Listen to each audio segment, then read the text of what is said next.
What's going on? This is your boy, Mr. D.R.E, and welcome to Grown and Throwed Off. We're back, people. Well, I'm back. How should I say that? I'm back. So listen, I know we were missing on last week, and it was just some things that came up, some things that were beyond my control. It was, well, okay, so let's talk for a minute. So on last week, I actually had jury duty. And if anybody's ever been through jury duty, you know exactly what I'm talking about. So I go to jury duty, and it's a whole bunch of us in the room, and they go through this whole process where they're, asking you all these questions and everything else. And make a long story short, I didn't think that I was going to get picked, and I ended up being picked. And let's just say I don't want to do it no more. I understood why. There were some people in there who you knew were just lying about certain things. And after going through what I went through, I definitely understand why. I definitely understand why. I can promise you I will never be doing jury duty again, because it was just, there was nothing good about it, really. And how about this? Can I just make this public plea? Can we get paid more than $10 a day? Listen, you're taking up people's days. You're taking up their entire day. Some of us the entire week, and some people longer than that. Can we get more than $10 a day? I mean, that's less than minimum wage, people. That's all I'm saying. Less than minimum wage. We need to fix that. Since Trump changing everything, let's change that. Let's get some more money for these people who serve jury duty, okay? So listen, we're going to get straight into the show. I'm going to play this clip, and then I'm going to ask you some questions about this. I'm going to see how you feel about this, okay? These are acting now too. Did you have any sex scenes? Wait, did you have sex scenes? There's no sex scenes. Okay, no. So let me ask you a question, because you're a married man. Mm-hmm. Would you do a sex scene? Uh-oh, you heard his voice. I don't think it would be His voice got so believable. high. You don't think If it'll be my wife- believable? Nah, because him and his wife were so public, you know what I Right. mean? Oh, I mean, I would do it, but she would be uncomfortable. She would be comfortable with it. She As would long- be as long as she would be, and I think she would be. She wouldn't have a problem with it. Yeah, But you know what? The truth is, I've met so many guys, and this is real talk, who have told me, like, "La, I couldn't be with somebody like you who has filmed sex scenes before." Like, there are Wow. guys that are very uncomfortable with that. Like, my girl could never, and I'm like, but this is my career. This is what I do for a living. And when you're on a show and you're in a relationship with somebody, at some point, you're normally going to have sex with the person I you're just in a couldn't relationship watch with. it. I wouldn't mind Okay, it. but I you just couldn't couldn't watch it. watch I couldn't watch that scene. Like, Okay. Even though you know it's somebody just down. straight acting and none of it is Y'all like still kissing though. Okay. He's still touching your body. He's still grabbing your ass. Ooh, and if it's a scene where I she don't has to be believe like, that. my man never did it like this. What All if right. someone locked you? All right, so that was courtesy of the Breakfast Club. That was Lala Anthony, and she was discussing this issue that she's having, that some men find it to be troublesome. They find it to be something they couldn't handle, being with her doing sex scenes. And so I posed the question to men out there on today. Could you actually be with a woman who does sex scenes or has a job that is kind of intimate?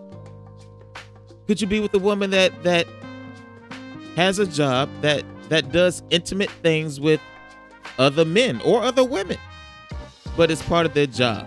We got a lot of men who, and I bring this up because I know a lot of men. Well, I don't know a lot of men. I used to, but there are a lot of men that go to strip clubs and they spend hundreds and hundreds of dollars and thousands of dollars to see that woman dance. Ladies and gentlemen, coming to the stage, Cinnamon. Ladies and gentlemen, coming to the stage, She Ready. Ladies and gentlemen, you get what I'm saying. There's a lot of men and a lot of women that spend money at the strip club. And they spend money at the strip club. If you ask them, a lot of times they do it because it gives them relief from their wives at home, or it fulfills a fantasy. So here's the question. Could you actually be in a relationship with someone who has an intimate job, or is a stripper, or in her case is an actor, where you know that another man, another woman is touching what's supposed to be yours?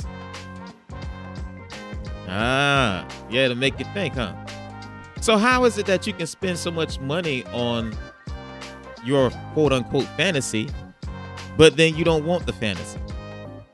And then even let's just say for argument's sake, let's just say she says you meet this woman, at the strip club or whatever, and she says, you know what, I like you a lot.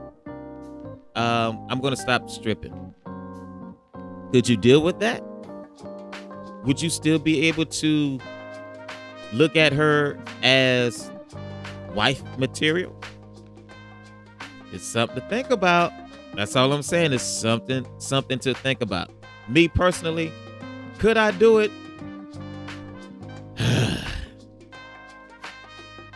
I'm a little stuck here. Okay, so let me say this. I think I could do it, but we would have to leave the city that we're in. You feel me? I feel like I could do it. Like, listen, everybody has a past. Everybody has a past. And just because you doing whatever you're doing for money doesn't mean I haven't done it for free. Oh, I'd have put that on a t-shirt or something.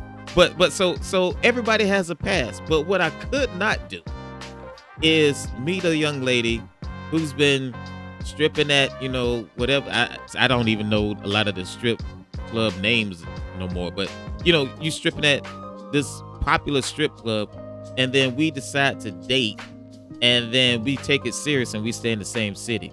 Because my worst fear is gonna be you was there stripping at the strip club, and you got real popular, and every time we go out, they're gonna be like, oh yeah, that's Cinnamon.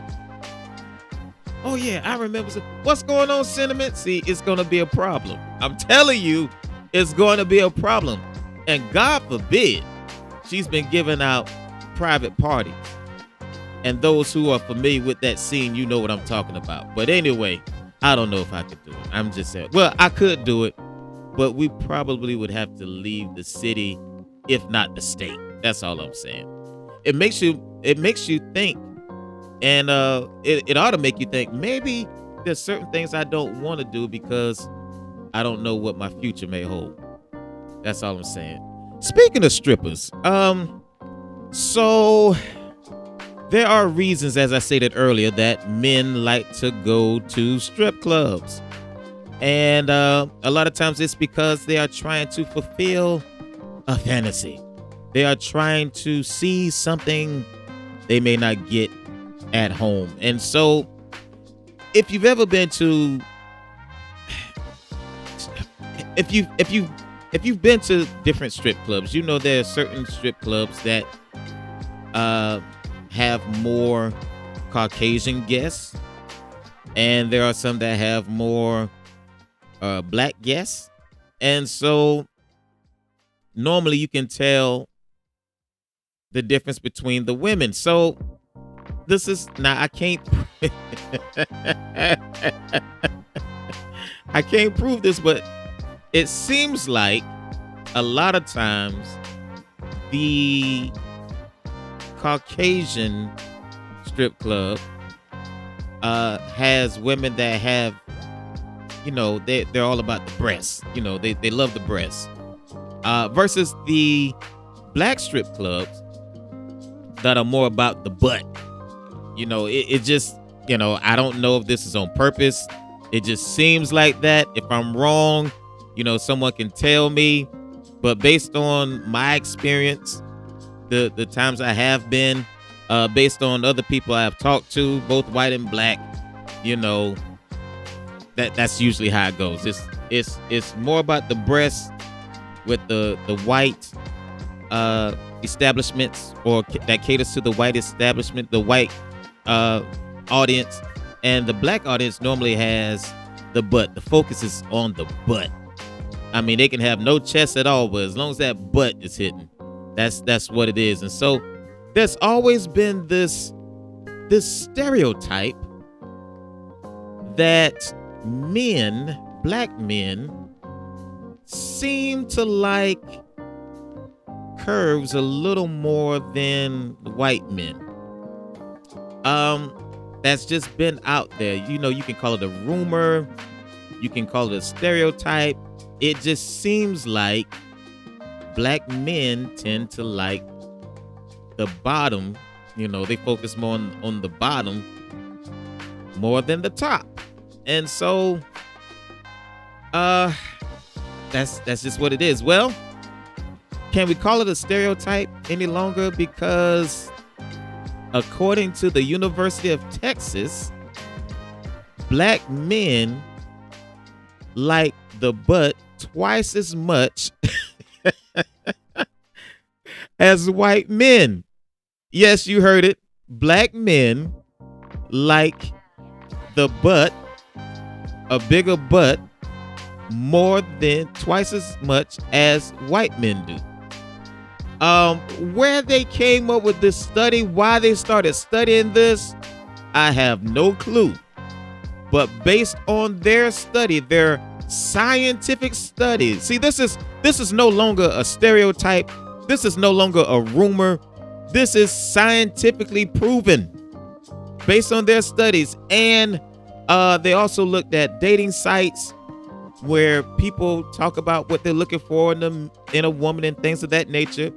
They have found that black men like bigger butts, curvier women twice as much as white men, and more than Latino men, but particularly, I can't even say that word right now, particularly twice as much as white men. Yes. And so they even went about how this came about. This is courtesy of if you want to read or listen to the article or the study, you can go to Elephant in the Room. I thought this was just I thought this was brilliant. It was just it had me intrigued, honestly. But they say it started with way back in Africa. Yeah. Black men have been lacking this way, since Africa, the historical Africa. And they even point out that white men used to like curvier women too. But somewhere along the time of colonization, their likes changed. What they preferred changed. And so they went from having curvier women, which they do point out, because a lot of the old paintings have white women with curves. It went from that to being, your stick model, models. It's starting to change a little bit now, but how it used to be, particularly back in the 80s. You wasn't cute unless you was paper thin. All your runway models was just absolutely anorexic. That was cute for them. But for us in the black culture, we have always loved curvier women, and according to the science, we never changed. That's just what we like. See, let me tell you something about us. Once we find what we like, we don't deviate too much. If I like fried chicken, doggone it, don't try to give me pork chops. You understand what I mean? Like, if I like fried chicken, I like fried chicken. It's not going to change. You don't have to try to figure out what I want to eat. If I like fried chicken, doggone it, I'm eating fried chicken. That's just what it is. I'm not going to expand my horizons and try tofu and the Impossible burgers. And no, fried chicken is my favorite today. Fried chicken is my favorite tomorrow. But yeah, so black men just It's scientifically proven. So, ladies, if you see a black man um staring at you, he's staring at your hips and everything, you can be offended. I'm not saying that gives him the right to look, but just understand this. We were born like this. We were born like this. Hey, listen, we got a great show for you on today. I'll be right back with our new segment. Is this a confession or is he just messing? We'll be right back.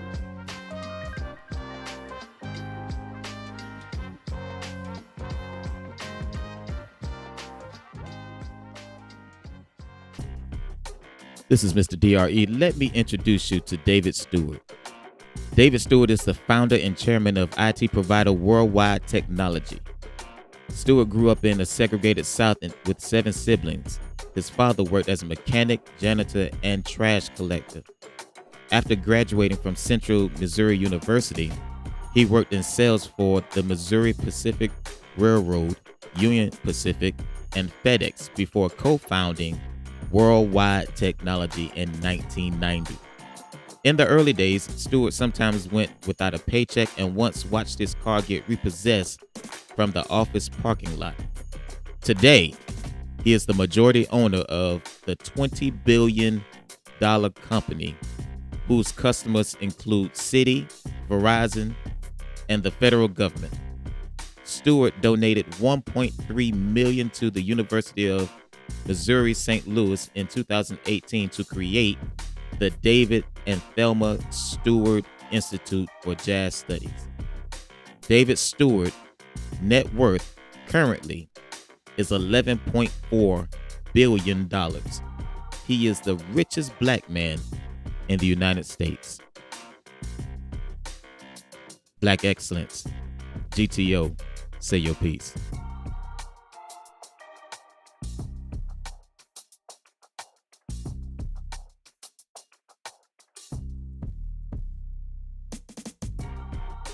All right, we are back in the building, and it's time for our new segment, Confession or Just Messing. Now, we came up with this concept because there are so many stories that is buzzing around the internet that actually are true.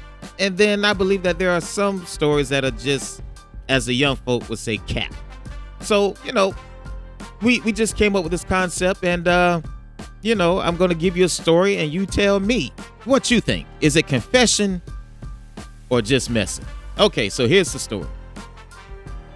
A young man named Wesley, 19, is sleeping with his grandmother's girlfriend, Miss Lorraine, who is 61, in order to pay for his college tuition. The young man said it started at a party at his grandmother's house where he apparently had too much to drink. They, Wesley and Lorraine, were talking, just having a good time. At some point, he went to his bedroom to sleep it off.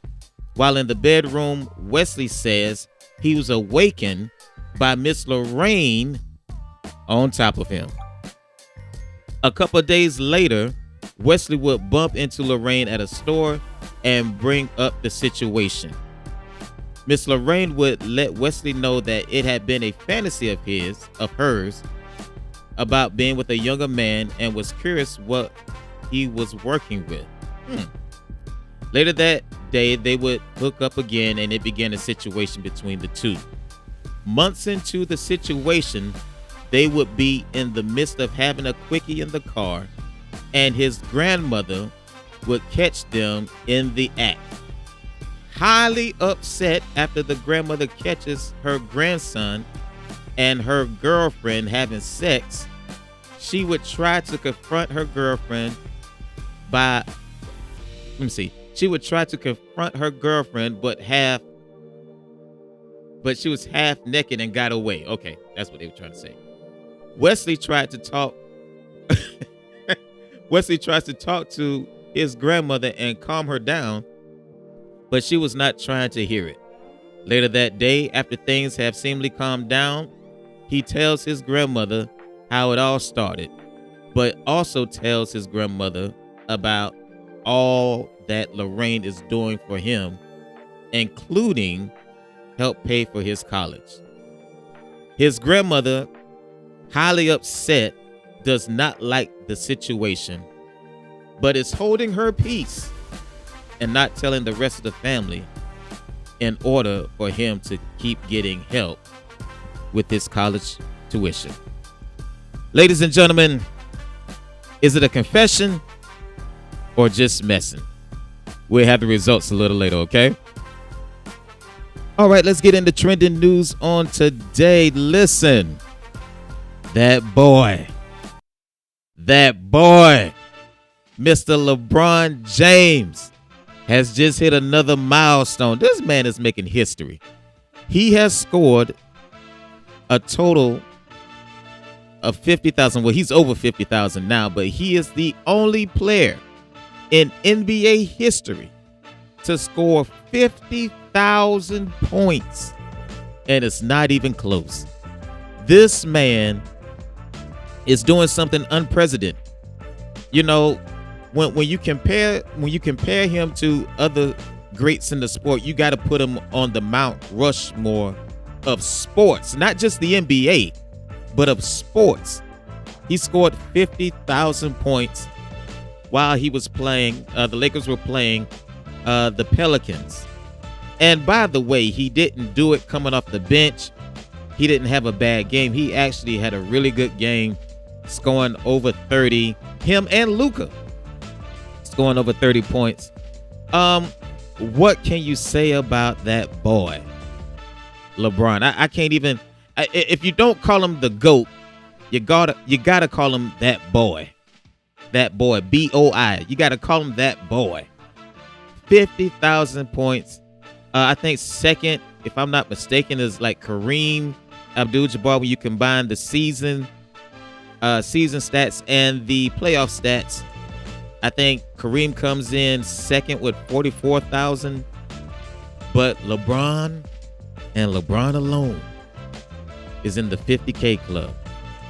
Can I just say this as well? Listen, I am through and through an NFL man. I love the NFL. I wish I got to watch it more than I do now, but because of all that I do, my busy life, I can't get it like I want to get it. I can't watch it like I want to watch it. But you know, LeBron has made me start paying attention to the NBA again. Or should I say Luka? Well, it's the combination of the two. LeBron, Luka, the whole Lakers thing right now, he's making me pay attention to the NBA. Now, once again, I am NFL.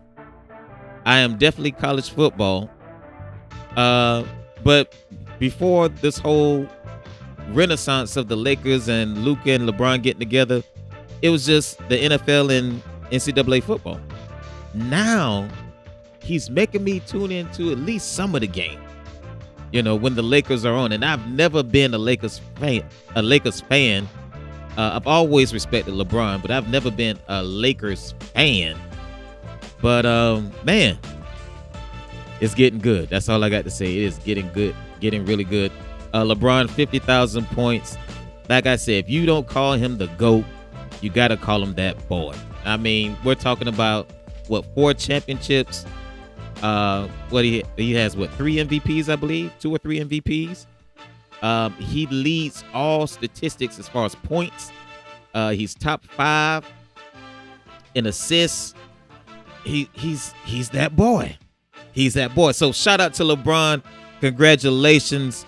And man, keep doing your thing. I really believe. Now, see, I said a couple weeks ago, I felt like, and I'm looking foolish now, I felt like Dallas could win the championship this year, maybe next year.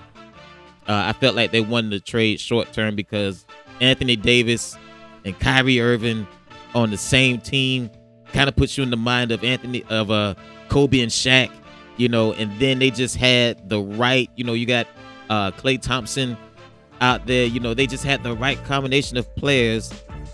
And someone told me, I won't say who, B-Mac, told me that, you know, you got to be careful of that history. And so within 2 weeks, Anthony Davis has went down, and Kyrie Irving is lost for the season. Yeah, not looking good. Oh, and by the way, did you hear this? So Dallas, after trading Luka Doncic, they are raising their ticket prices. Yeah. No Anthony Davis thus far. Kyrie Irving's out for the season.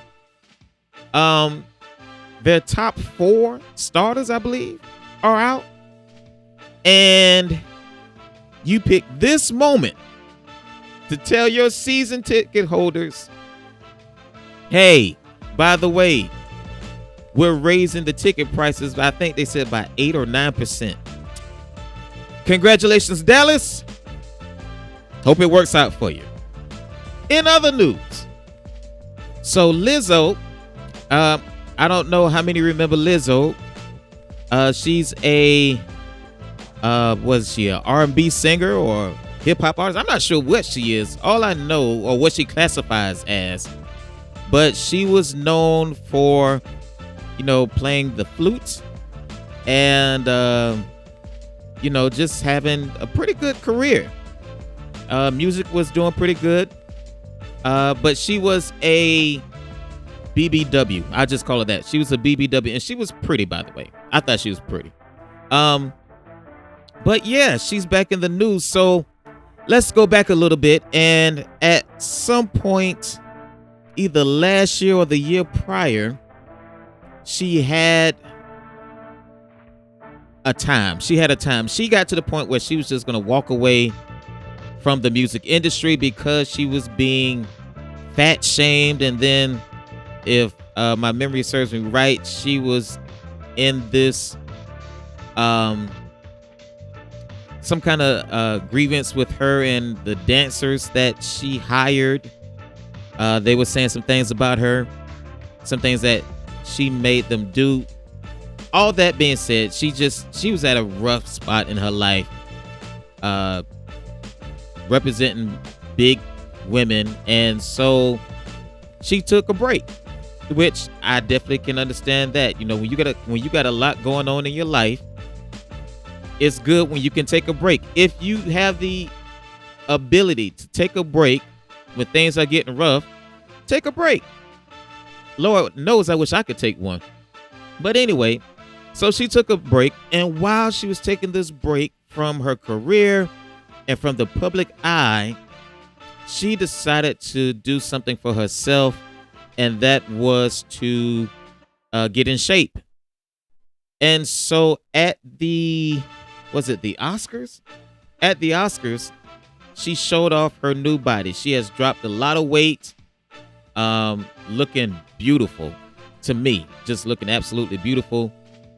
She does have a fiance and everything else. She's just showing off her new figure in this black dress.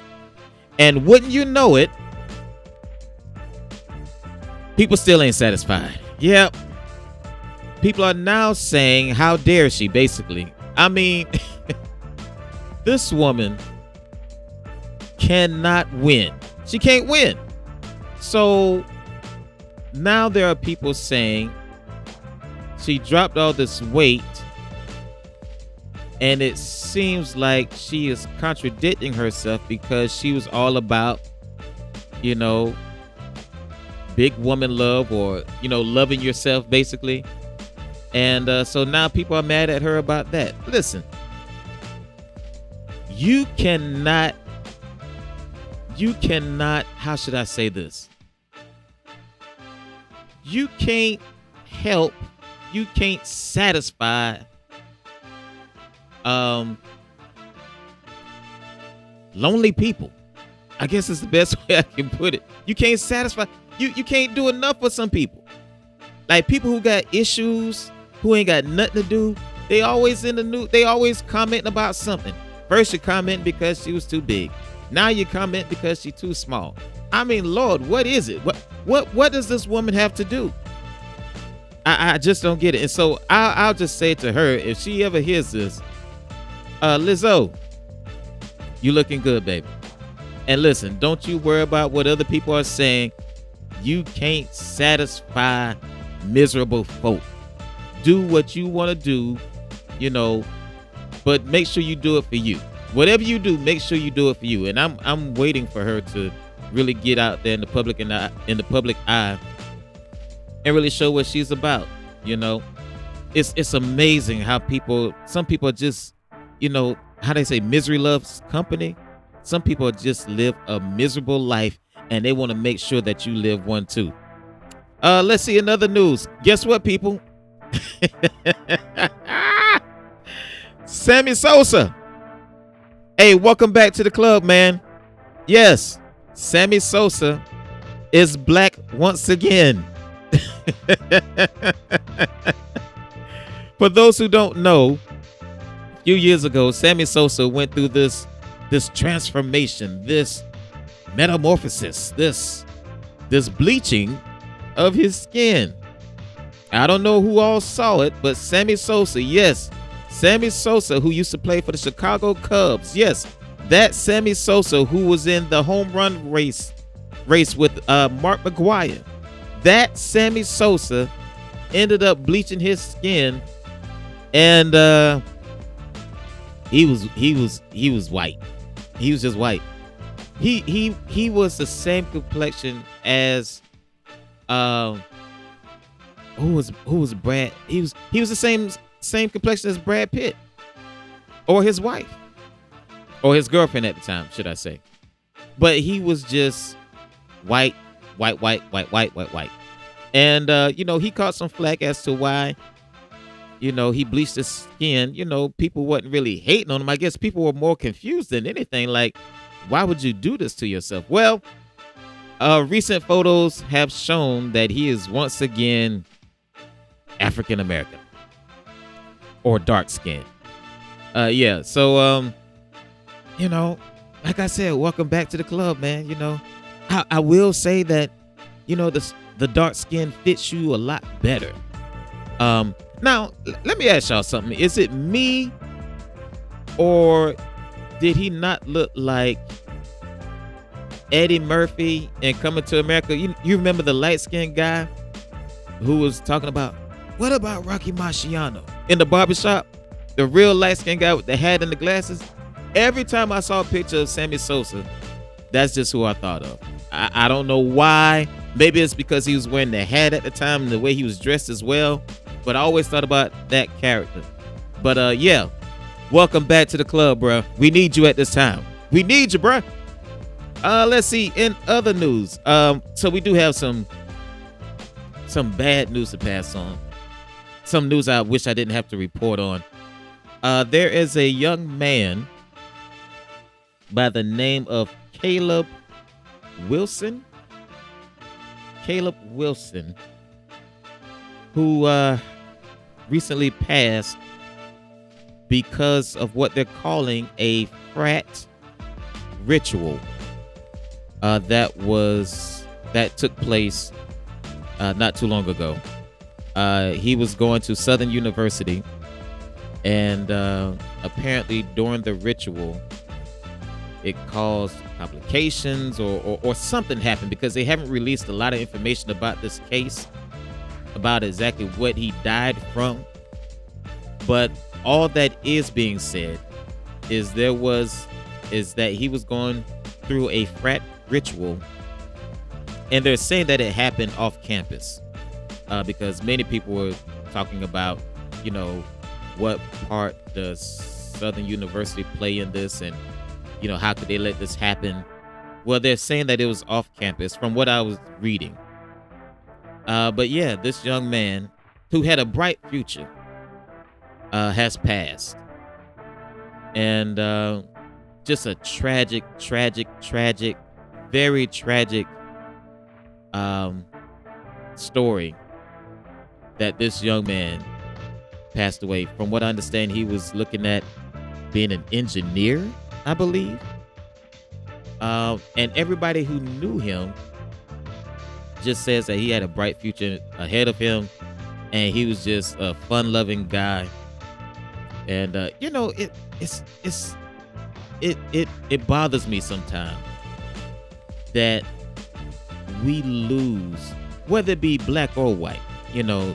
What I'm about to say isn't just for the black community, but we lose people who have great futures ahead of them. You understand what I mean?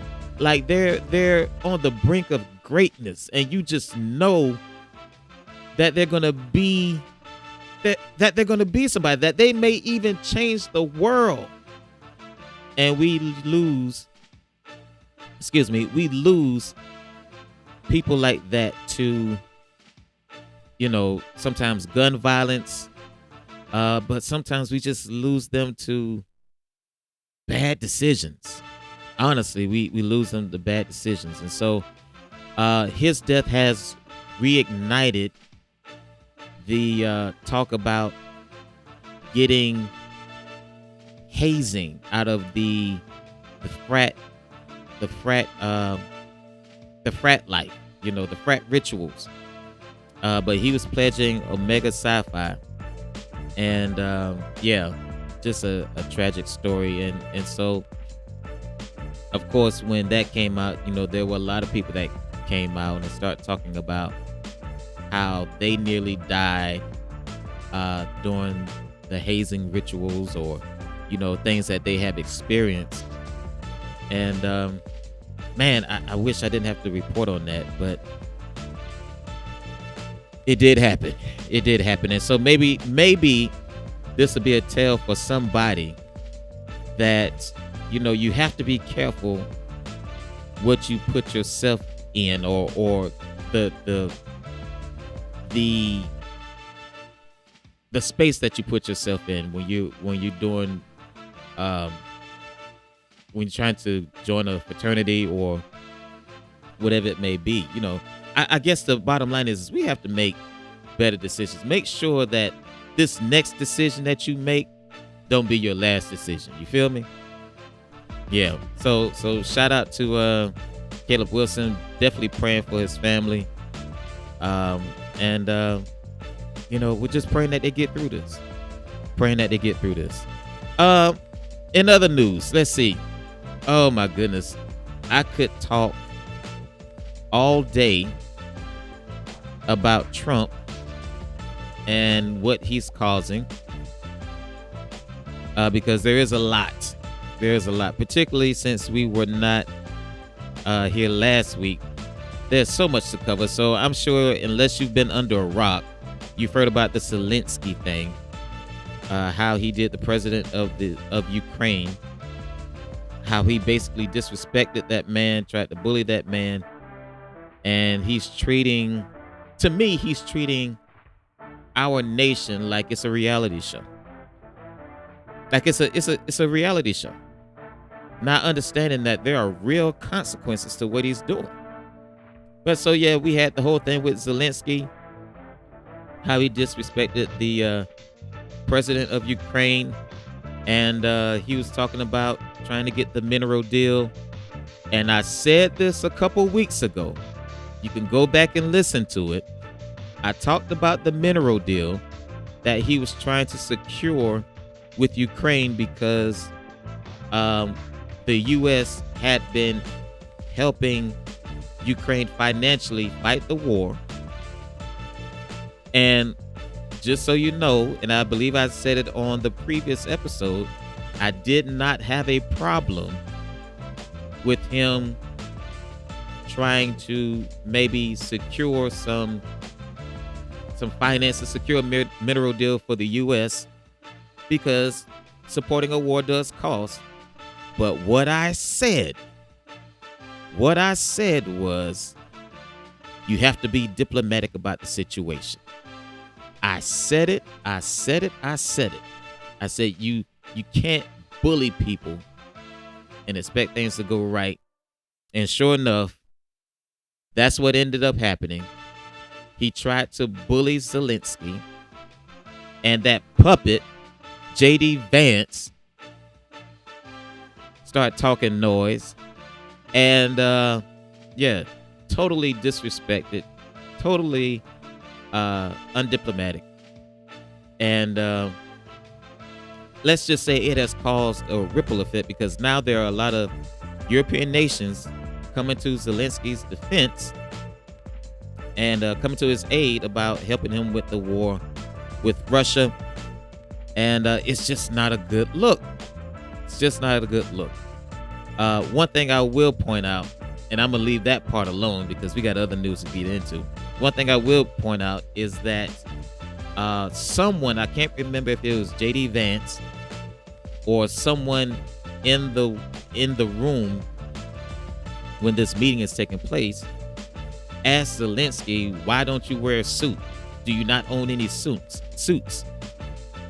And if they would have did just a little digging, just a little bit, they would have found out that President Zelensky was not wearing a suit because he was showing his camaraderie or his support of his military. That's what it came down to. But we're in the White House, and you have a so-called president who is allowing this to be said. And I'm sorry, y'all, but, you know, I can't get behind somebody. Listen, I don't have to agree with all of your views. I don't. We're not going to agree with all your views. I've said this time and time again.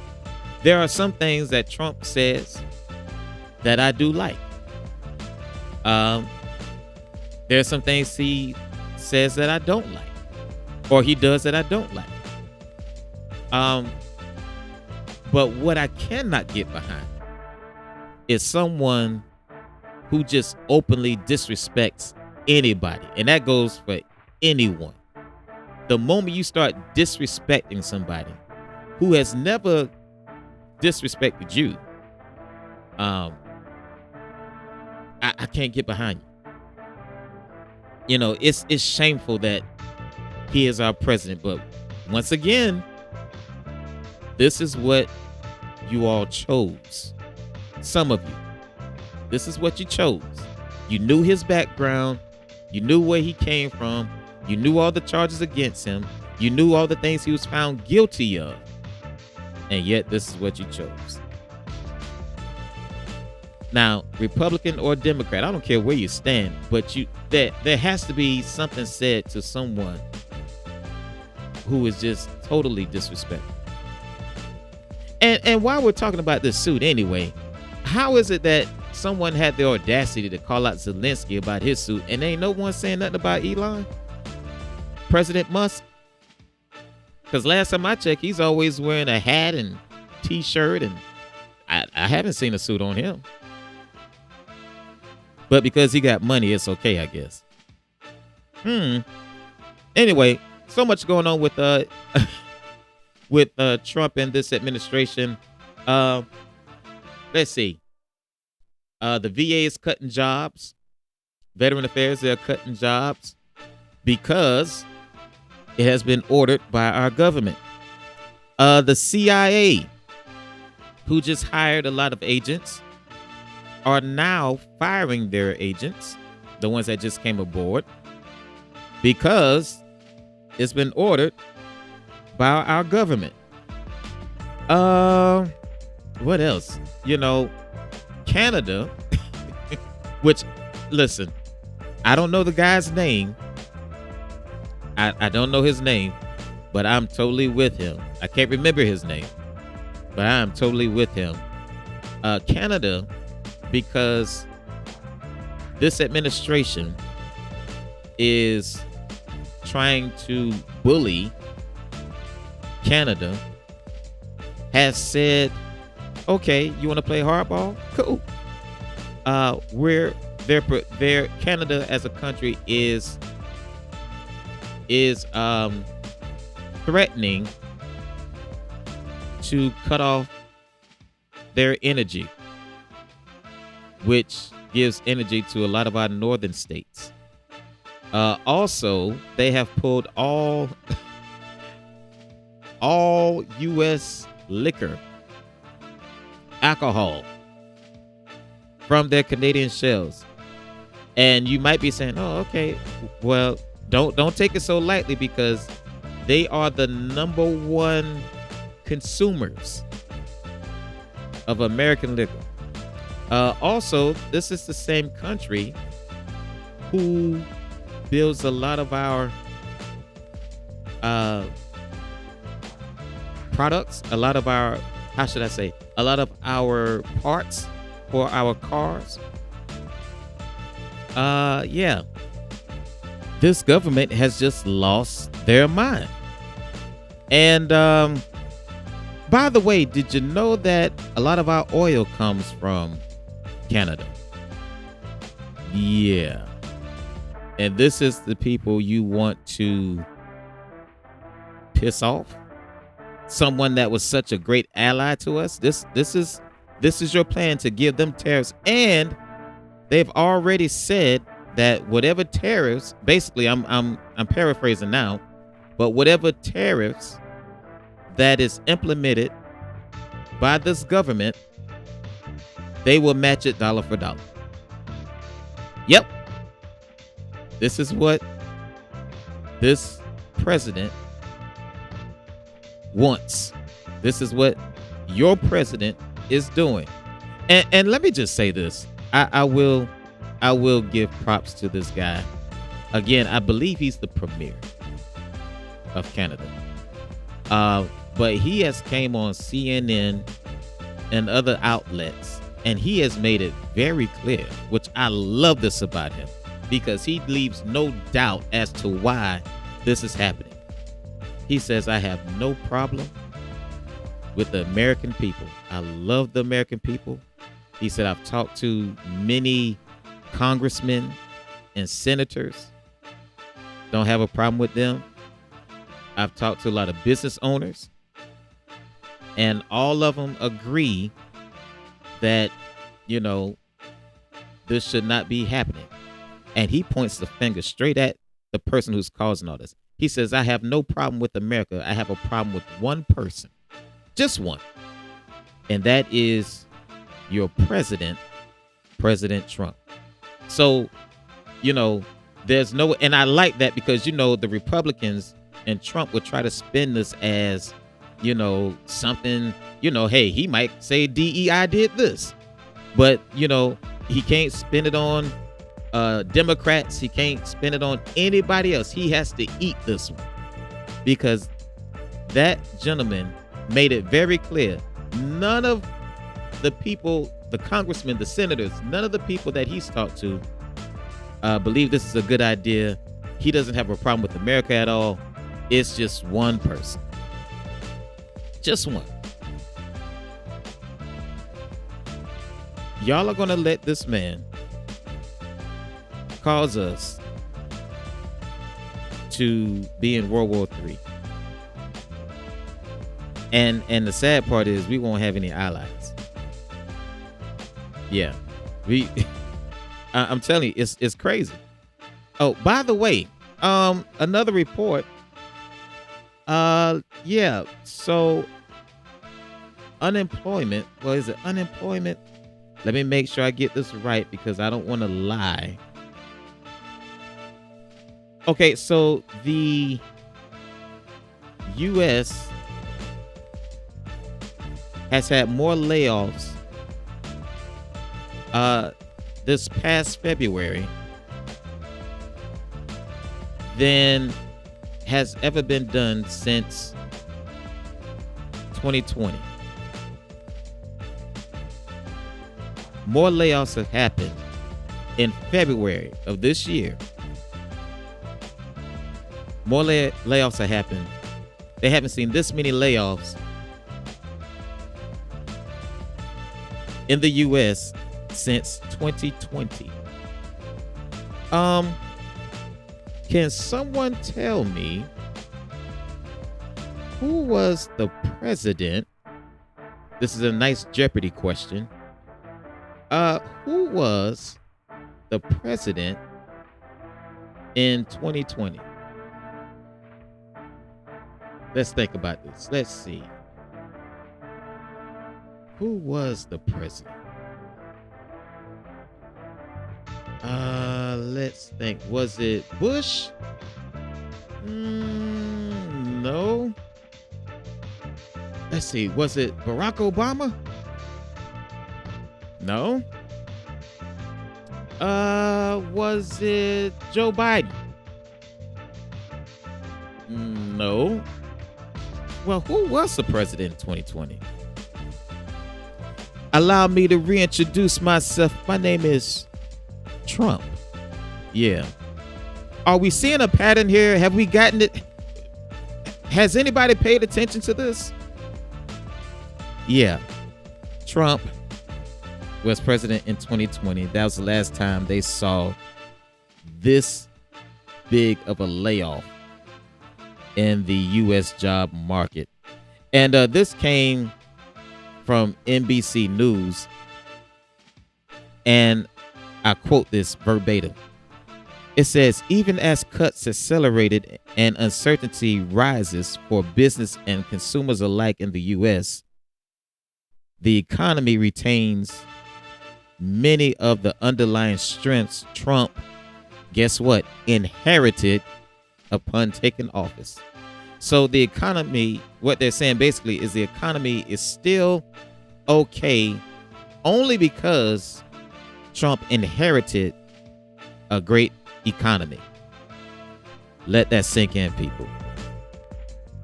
Many people's savior inherited a great economy from Biden. So even though he's doing all this foolishness, we're still okay to some degree because he inherited a great economy.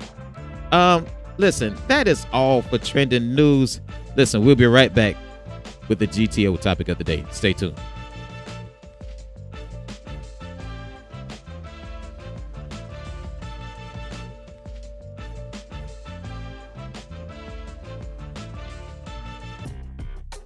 A Black Star Project study on racial wealth gap calculates that a dollar circulates 20 days in a Jewish community and 30 days in the Asian community. In the Black community, 6 hours.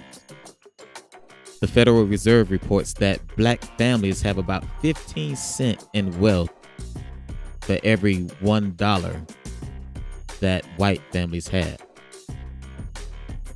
See, whether it's an accurate number or not, the truth is that many of us don't support Black-owned businesses. The truth is that other communities will spend a little more to support their own, even though someone else may have slightly cheaper prices. When do we get to the point that we will put our community over profit? This is Mr. D.R.E. G.T.O. Say your piece.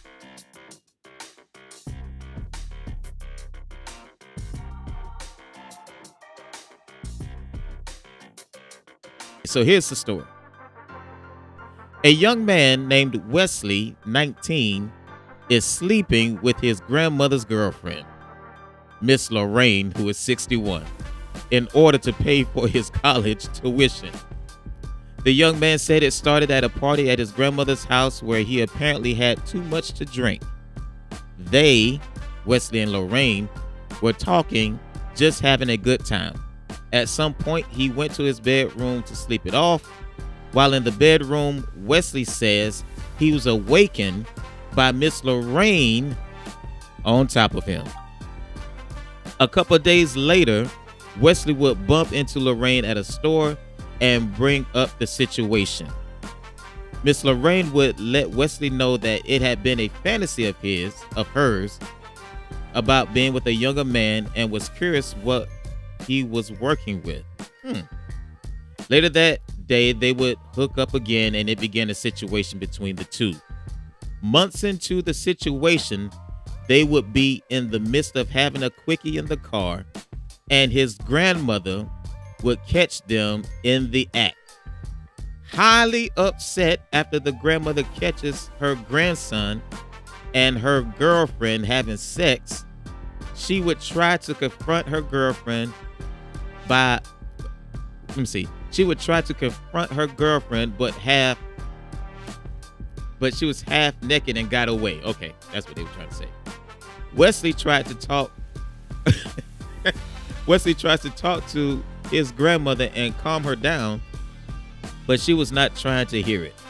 Later that day, after things have seemingly calmed down, he tells his grandmother how it all started, but also tells his grandmother about all that Lorraine is doing for him, including help pay for his college. His grandmother, highly upset, does not like the situation, but is holding her peace and not telling the rest of the family in order for him to keep getting help with his college tuition. Ladies and gentlemen, is it a confession or just messing? Did the grandmother's girlfriend, Lorraine, mess with her grandson, Wesley? Were they caught in the car having a quickie? Is Lorraine paying for the grandson's college education? Is it confession or just messing? Drum roll, please.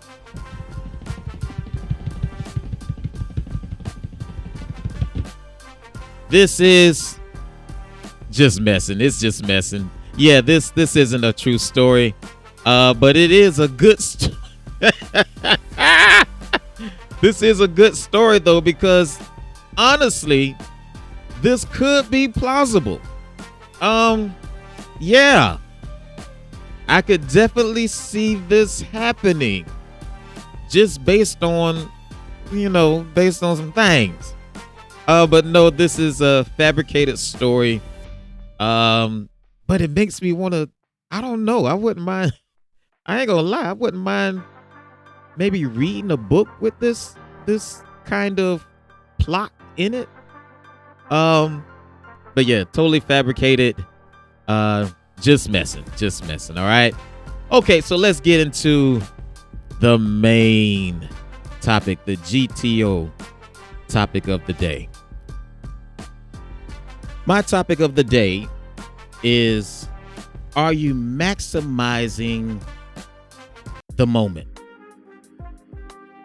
Are you maximizing the moment? Are you maximizing your time? Are you maximizing your gifts, your skill set? Are you maximizing it? Because if you don't maximize your time, if you don't maximize your gifts, you will find yourself subject to people who do. You will find yourself subject to people that you're smarter than. Because they're maximizing their time, they're maximizing their gifts, and even though you may have all the potential in the world, because you have not maximized who you are subject to people that are beneath you. See, we was talking about in trending news how things are happening currently. You got Trump running amok and Elon Musk running amok, and you got all these people who are really making decisions that will affect your living. It affects your livelihood. And so why are they able to affect your livelihood? Because a lot of us are not set up to where we have maximized who we are. If we maximize who we are, then a lot of things that are coming down the pike, could it affect us? Yeah, it could affect us, but it would not have the effect that it is going to have on some of us. The truth of the matter is, some of us have wasted time,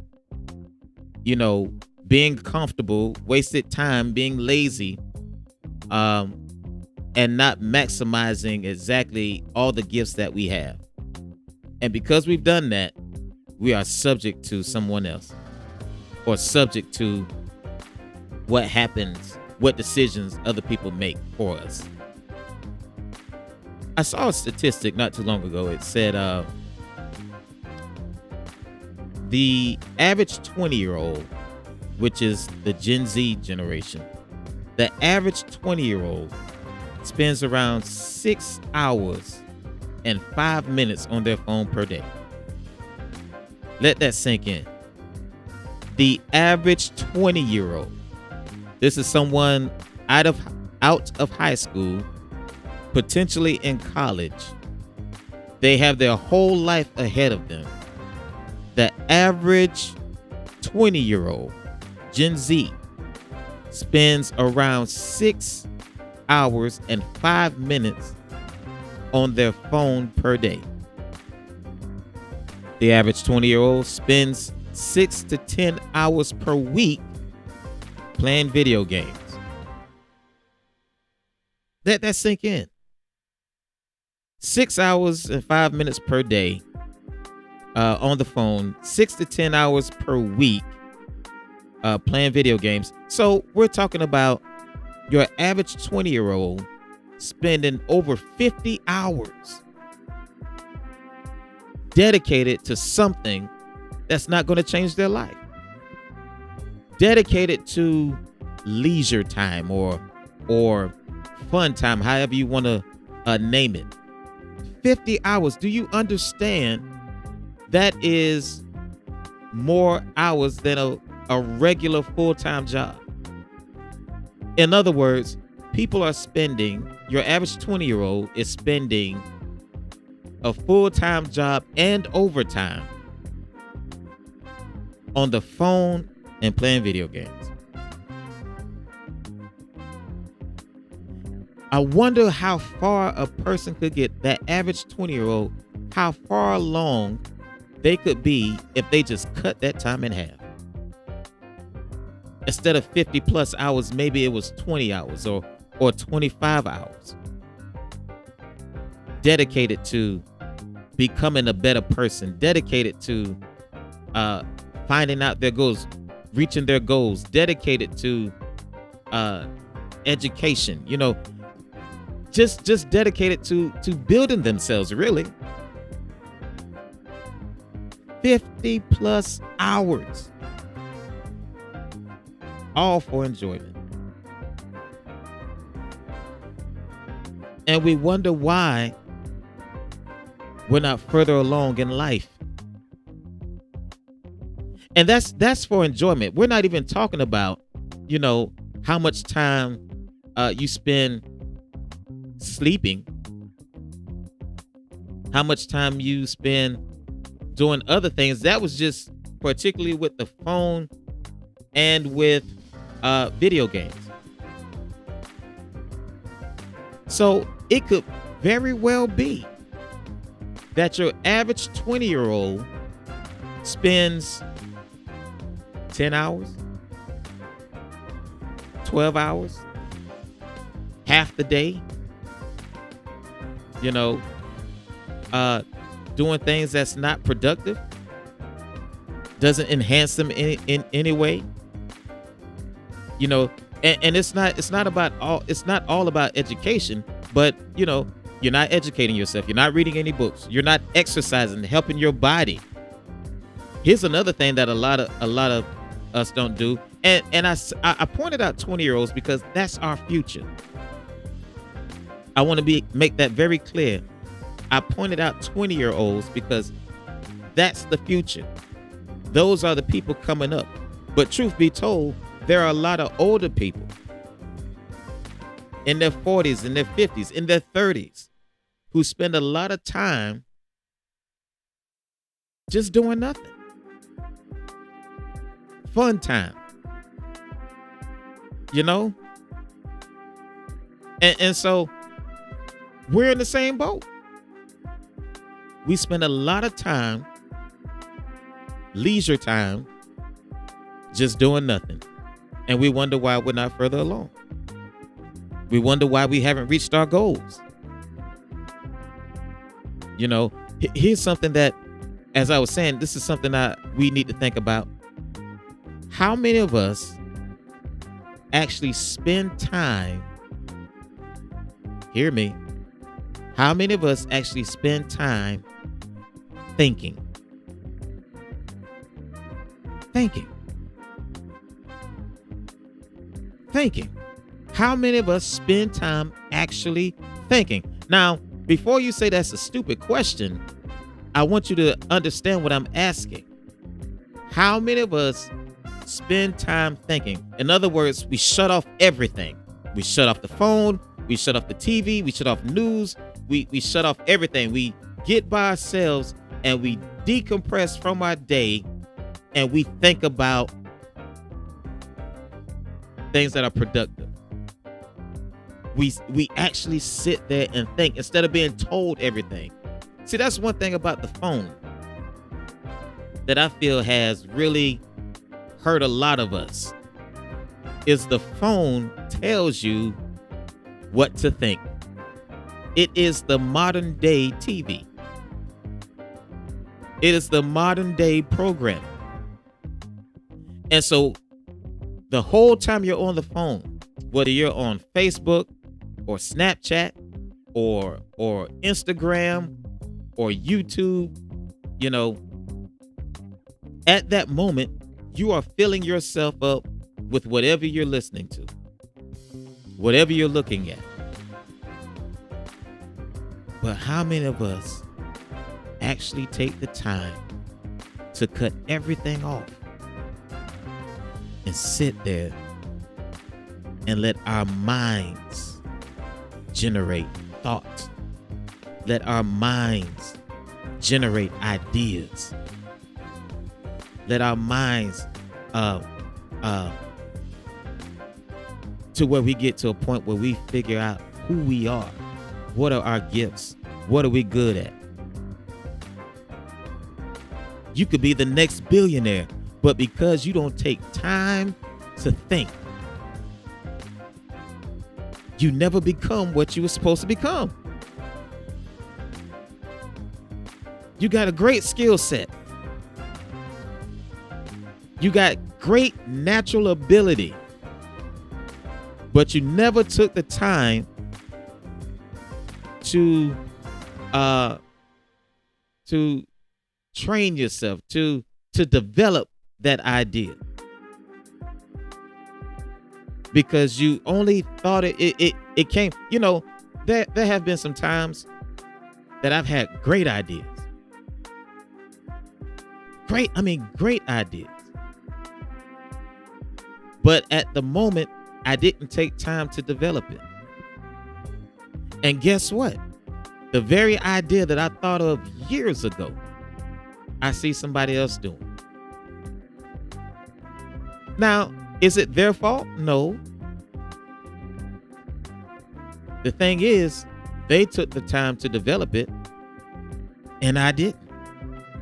So busy with life, so busy, you know, trying to, you know, take care of family, which I understand people have to take care of family.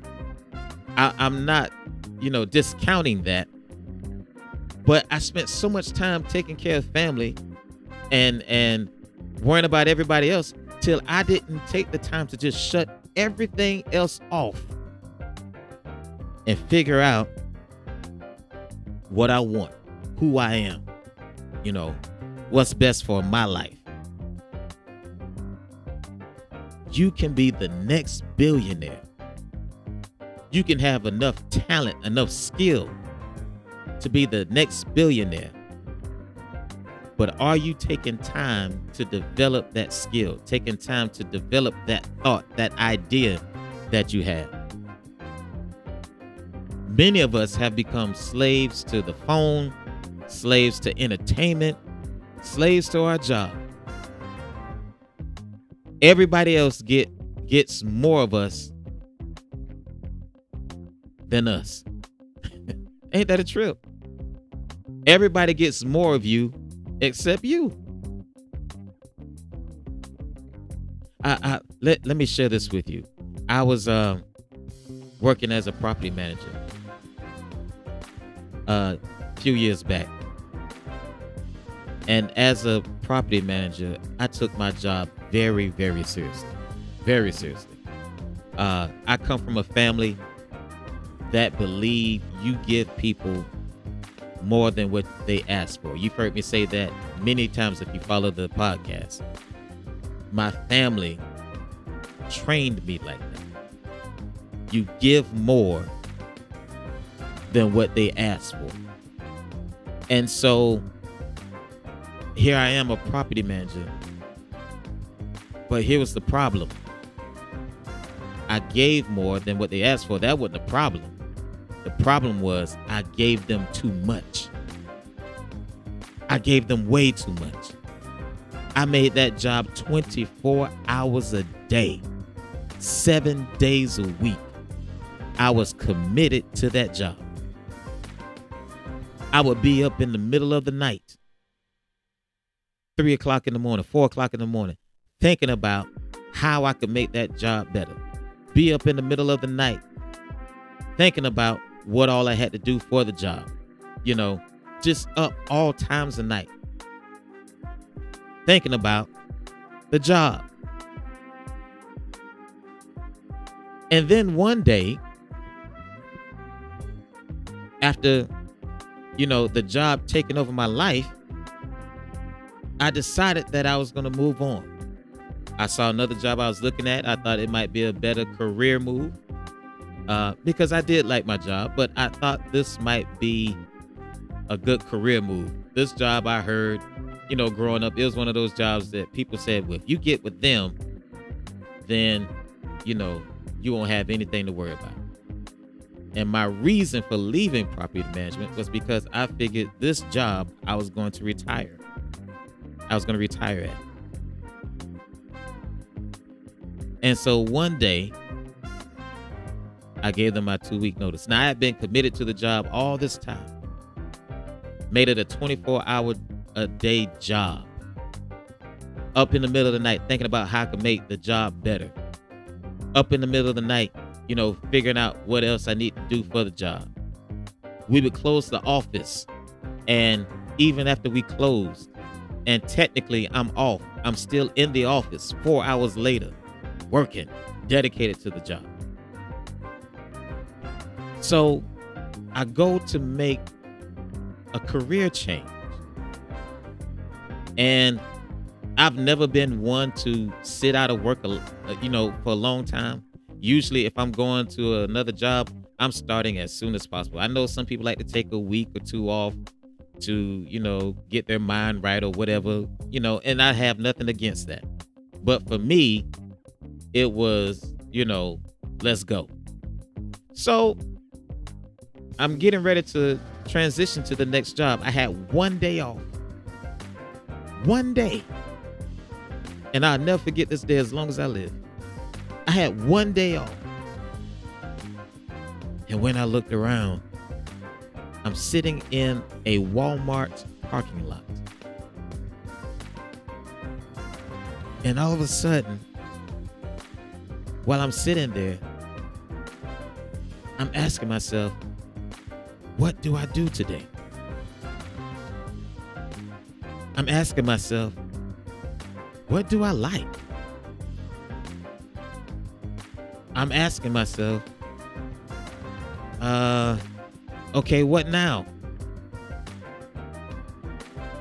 And I could not tell you what I like. I could not tell you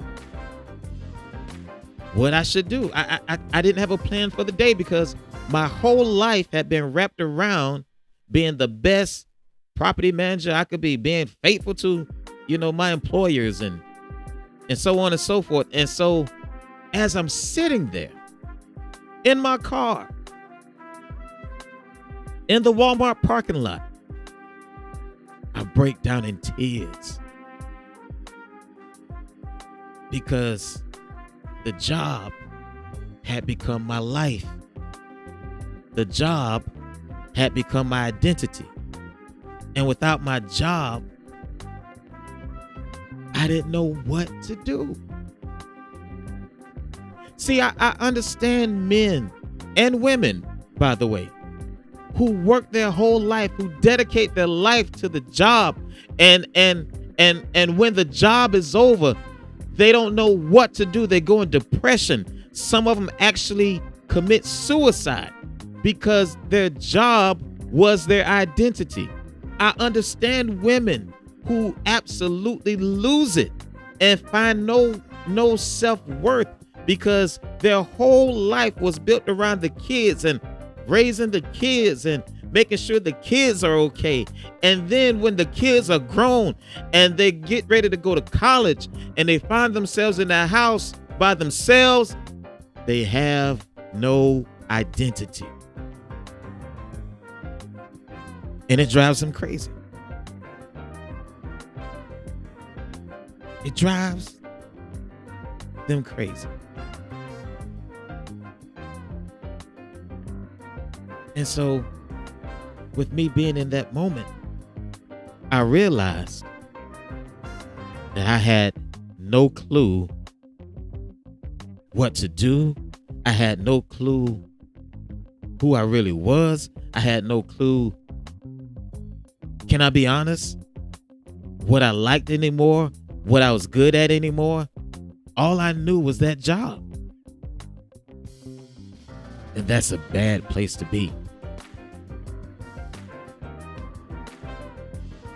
And so if I didn't have the next job come, what was I going to do? You see, this is what I'm talking about. I didn't maximize my time. I wasn't maximizing my gifts. I went to a job, but it didn't maximize my gifts. I went to a job, but it didn't maximize my time. It didn't, nothing that I was doing on that job was going to give me a residual effect. Let me explain to you what I mean by residual effect. Because we know about residual income. Residual income basically is I can do something today and it will pay off. It will pay off tomorrow, or should I say it will continue to pay dividends in my life. In my life at that time, I had no residual effect. Everything I did was for other people. Everything. Everything I did was for the moment. It did enough for me to get up and go to work tomorrow. But was there a residual effect? Could I depend on that job to take care of me in the future? After I retire? No. Could I depend on that job to be here when I become the age of retirement? No. So it did not have a residual effect. But now, what has a residual effect? Well, like I was saying, reading a book has a residual effect, the potential of a residual effect. Why? Because the information I get out of that book can help me for years to come. Exercising, keeping my body fit, does it have a residual effect? Absolutely. Because if all I do is eat honey buns every day, I'm probably not going to be here long. See, this is what I'm saying. Does me taking the time to think and create ideas in my mind and see those ideas through, will it have a residual effect? Yes, it has that residual effect. The thing that I'm taking time to do today, if I'm doing those things, they have an effect on my tomorrow. Clocking in at a job doesn't necessarily have a residual effect for me tomorrow, because what happens when it closes? What happens when management changes and they don't like the way it was ran and I'm not part of their plan?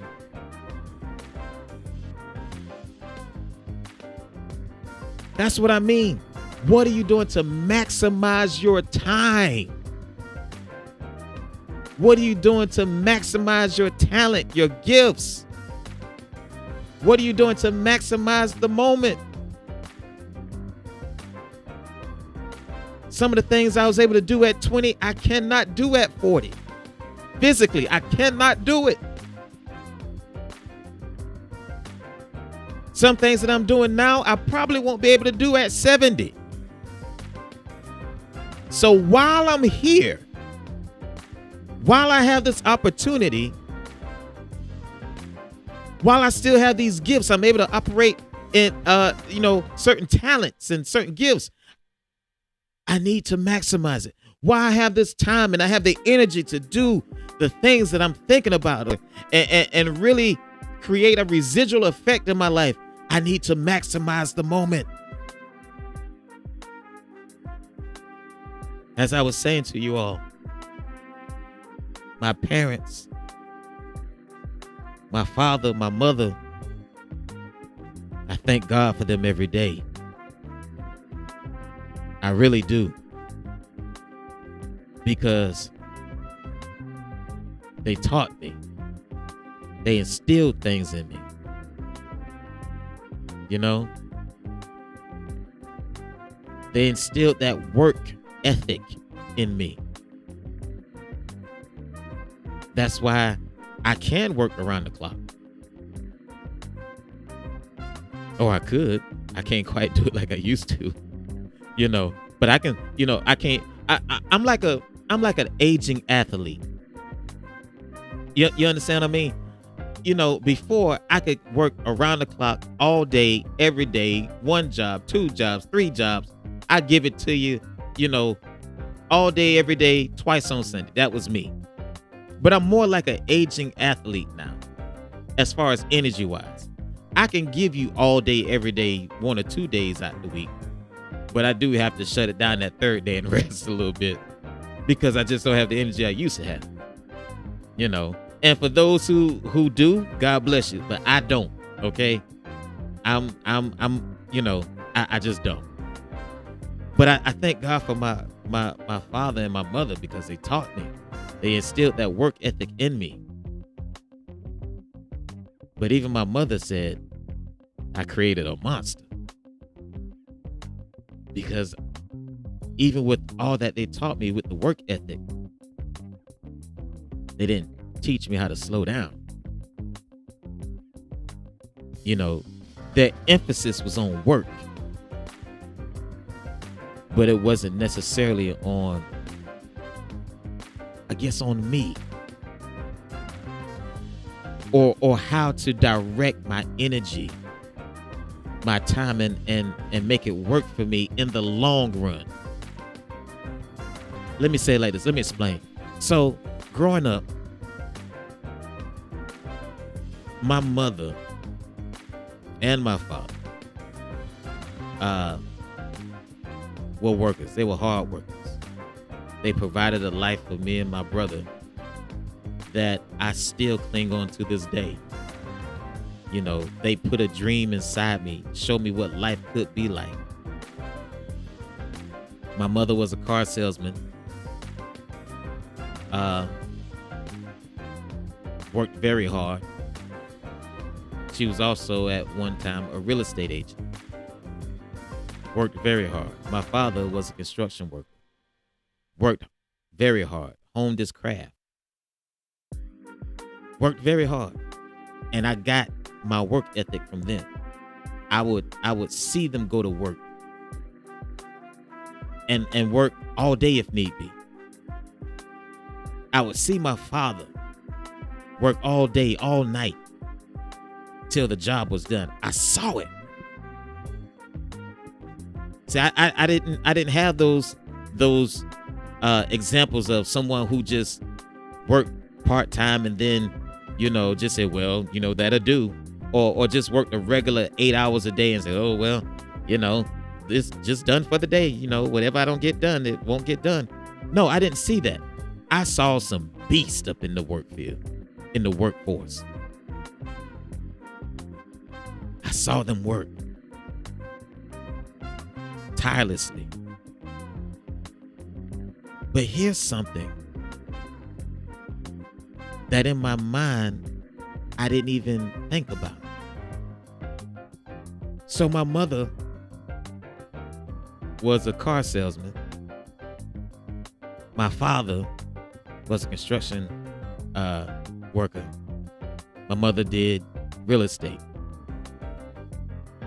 But here was most of their life.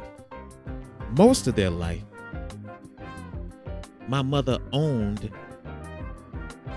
a real estate company. You know, by the time my brother came along, I believe.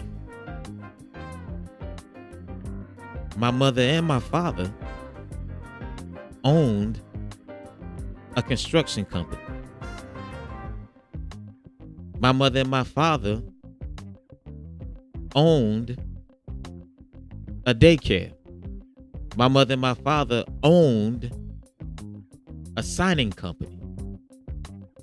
Are you seeing the pattern here?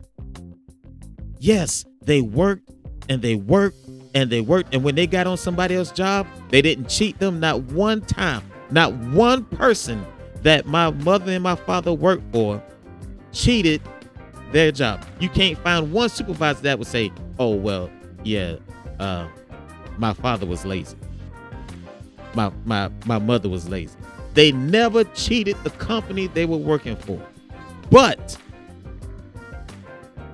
their greatest energy, most of their energy, most of their time went into creating something for themselves.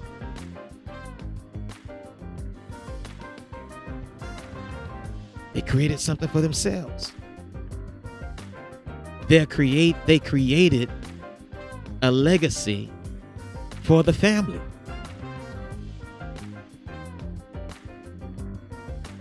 But see, what we do a lot of times is we will work for everybody else, put in 200%, working for somebody else, but we won't work for ourselves. They left a legacy. My father, who's still around, you know, my mother passed, but she left a legacy. My father, who's still around, he left a legacy. He showed me what it is to put in hard work. Now he's just as comfortable as he can be. He's fishing when he want to. He get up when he want to because he put in that work. My question to you is, are you maximizing your time? Are you maximizing your gifts? Now, if I could talk to my mother, and if I could talk to my father, if I were to talk to him today, I'm sure he would tell me. I'm sure she would tell me that they didn't max out. They didn't max out. I'm sure if I were to talk to my father, I'm sure he would tell me there's some things I wish I could go back and do again. But I think that would be the case for most people. If I could go back and do it all over again, I would do some things different. If I could just go back to my 20s, to my 30s, to when I was vibrant, to where, you know, I didn't have maybe so much responsibility, because some of our issues is some of us, we got too much responsibility too soon. What do I mean by that? You know, you may have had a child a little too early. And so it hasn't stopped you from maximizing your gifts or maximizing your time. but it does slow you down. Because you are responsible for that child. Some of us, we might have met the woman or the man of our dreams too early, and we got married too early. And we had to become a husband. We had to become a wife. And though it doesn't stop us from maxing out our time and maxing out our gifts, it does slow us down. Because you are responsible for somebody else. But if I could go back, I would change some things about my life. If I could go back to my 20s,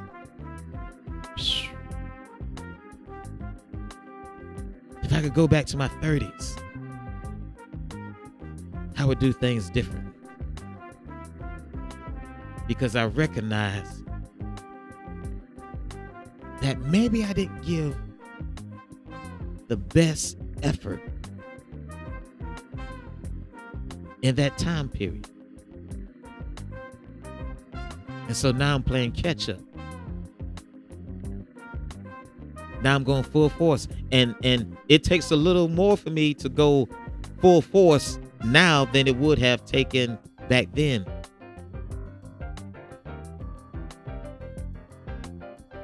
I should have did it back then. But here's the good thing about it.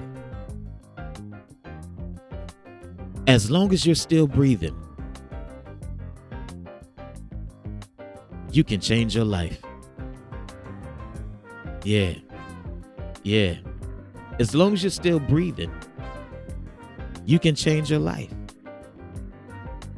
Maybe you didn't max out, or spend your time wisely in your 20s, but you're in your 30s now.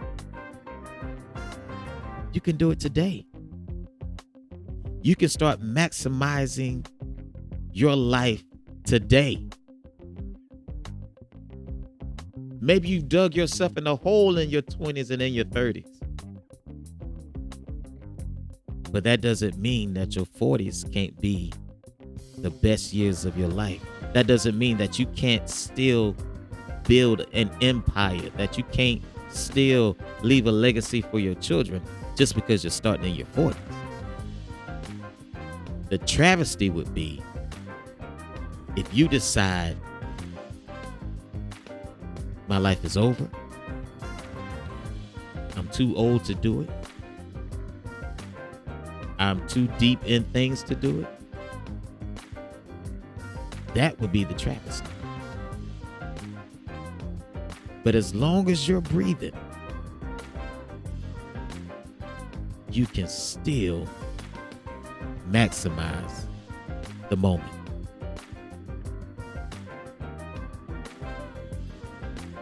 You do know that there are old billionaires. You do know that there are people who just start business at 50, 60. See, it's totally up to you.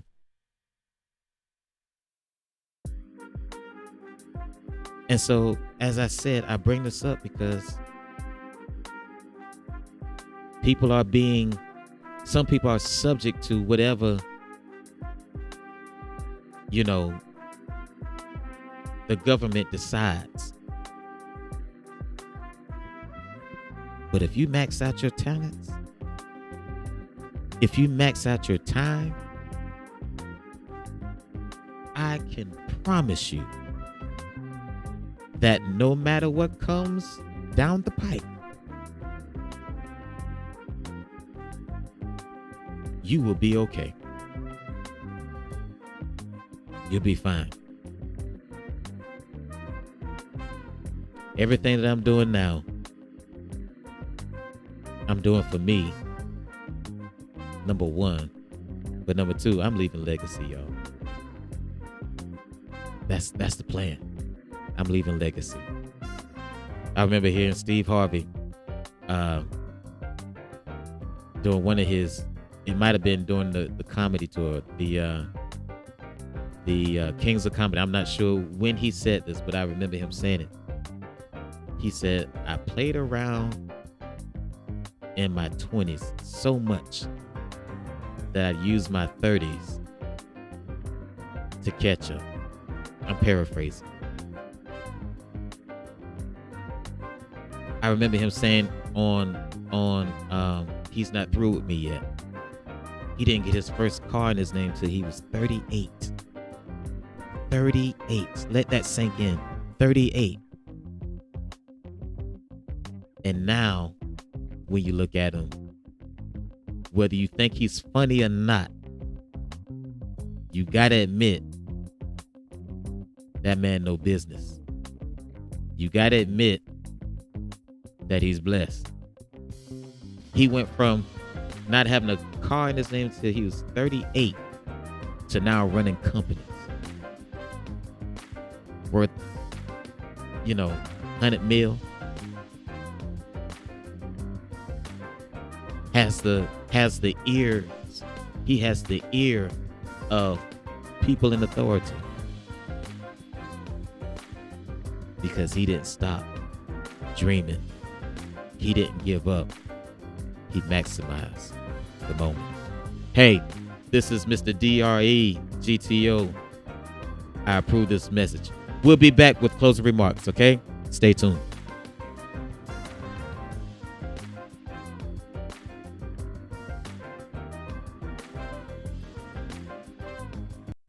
All right, we are back. We are back. Man, I must admit, this has been a good show. This has really been a good show. I've really enjoyed this show. This might be, I don't know, we'll see. This might be my favorite show. Currently, my favorite show is the episode me and B Mac did. Shout out to B Mac. We did part 2 of what was it? It was, oh, come on. I done had a brain fart. But we did another episode of, let me think. Oh, it was What Makes a Man Say I Do, part 2. And I thoroughly enjoyed that episode after listening to it. And that episode just had so much in it, so many nuggets in it. It was just a really good episode. I felt it was a really good, complete episode. And then before that, I would have to say it was, what's the biggest misconception that, men have about women, women have about men. And that was part 2. So we've had some pretty good episodes, but this might end up being my favorite episode, so we'll see. Listen, I want to end this today telling you a quick story. So I was working as a property manager, and like I said, I always took my job seriously. And one thing about me, if I felt like I could help you, I'm talking about helping the company, I would give ideas that would help the company. I've always been like that. I'm like that now. And so I would do that even at the job I was at. I'm also a person who likes to pick people's brain. I want to talk to someone who's more successful than me. That's just how I'm built, because if you're more successful than me, then there are some things that you know that I need to know. Needless to say, I was good at my job. And one of the things about being a property manager, I doubled as, I guess, like a leasing agent. And so I would meet different people. And the person who actually brought me in, he spent time with me, showing me things to look for, how to look at body language, how to judge people. And so I became a very good judge of character. I became a very good reader of body language. And sometimes the people I thought would be good, the computer would say would be bad. So it got to a point where, because I had a relationship with the boss, because my name always stayed good, because they saw that I was pretty good, a pretty good judge of character, that he would just tell me, if you think they're good, we'll do the deal because you say they're good. And man, that meant a lot to me. You got to think about it. It's the owner, a millionaire, telling me, if you think they're good, then we'll do the deal because you say they're good, you know. And so that's what ended up happening. Well, fast forward a few years later, after I left the company, there was a guy that I met, and I didn't remember him offhand, but he happened to see me in the store, and he said, man, he said, you're D.R.E, right? I said, yeah. He said, you may not remember me, but me and my wife came, and when we came to you to get a place from you, we were living in our car. He said, we didn't have much, but you believed in us. He said, do you remember? And as he's talking, I'm remembering how we met. I said, yeah, I remember. He said, I just want to tell you thank you. He said, I really appreciate it. You don't know what that did for me and my wife. For you to just give us a chance. And you know, when he said that, you know, later on in life, I've become a pushover. Ain't that something? I used to be a person that was very, I won't say cold, but I was, you know, I wasn't as sensitive as I am now. But when he said that, it really touched me. And he said, you'll never know how much that meant to me and my wife. And at that time, they were still at the apartment. They hadn't got their life together, so on and so forth. I say that because none of that would have happened if I didn't keep my name clean. None of that happens if I don't value my name and what my name means to other people and what my decisions mean to other people. Because I was always upright, because I always tried to do right, I was fair in every situation,